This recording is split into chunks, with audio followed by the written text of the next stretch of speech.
అనగనగా ఒక రాజ్యంలో ఒక జ్ఞానవంతుడైన రాజు ఉండేవాడు.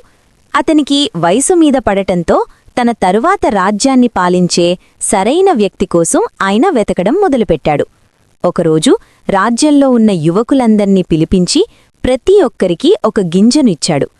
ఈ గింజను కుండలో నాటి సరిగ్గా ఏడాది తర్వాత తీసుకురండి. ఎవరి మొక్క బాగా పెరుగుతుందో వారే నా వారసుడు అని ప్రకటించాడు.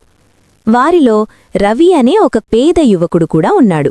వాడు ఎంతో ఆశగా ఆ గింజను తెచ్చుకొని ఒక కుండలో నాటి ప్రతిరోజూ నీళ్లు పోస్తూ జాగ్రత్తగా చూసుకోసాగాడు. వారం గడిచింది, నెల గడిచింది, కాని ఆ కుండలో కనీసం చిన్న మొలక కూడా రాలేదు.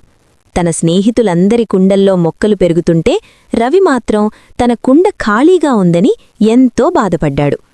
ఏడాది గడిచింది. అమ్మా, అందరి దగ్గర పెద్ద పెద్ద మొక్కలున్నాయి, నేను ఖాళీ కుండతో రాజుగారి దగ్గరకు ఎలా వెళ్ళాలి అని రవి ఏడ్చేశాడు. అప్పుడు తల్లి, నాయనా, నువ్వు నీ వంతు ప్రయత్నం చేశావు. ఇప్పుడు వెళ్ళి రాజుగారికి అసలు నిజం చెప్పు. నిజాన్ని చెప్పడానికి భయపడాల్సిన అవసరం లేదు అని చెప్పింది. రాజభవనం రంగురంగుల మొక్కలతో నిండిపోయింది. ప్రతి ఒక్కరూ తమ మొక్కలే గొప్పవని గర్వంగా చూపిస్తున్నారు. రవి మాత్రం ఒక మూలన తలదించుకుని తన ఖాళీ కుండతో నిలబడ్డాడు.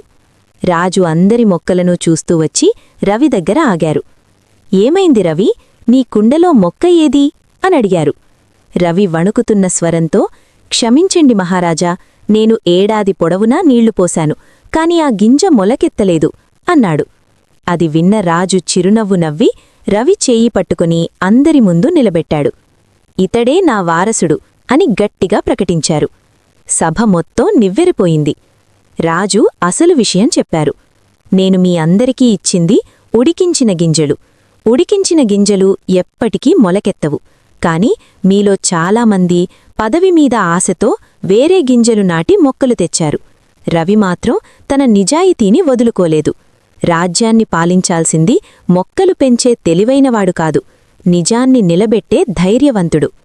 ఈ కథలో ఉన్న నీతి ఏమిటంటే, నిజాయితీగా ఉండటం ఒక్కోసారి కష్టంగా అనిపించవచ్చు, కాని ఆ నిజాయితీ ఇచ్చే విజయం ఎంతో గొప్పది. నిజం చెప్పడానికి ధైర్యం కావాలి. ఆ ధైర్యమే మిమ్మల్ని అందలమెక్కిస్తుంది.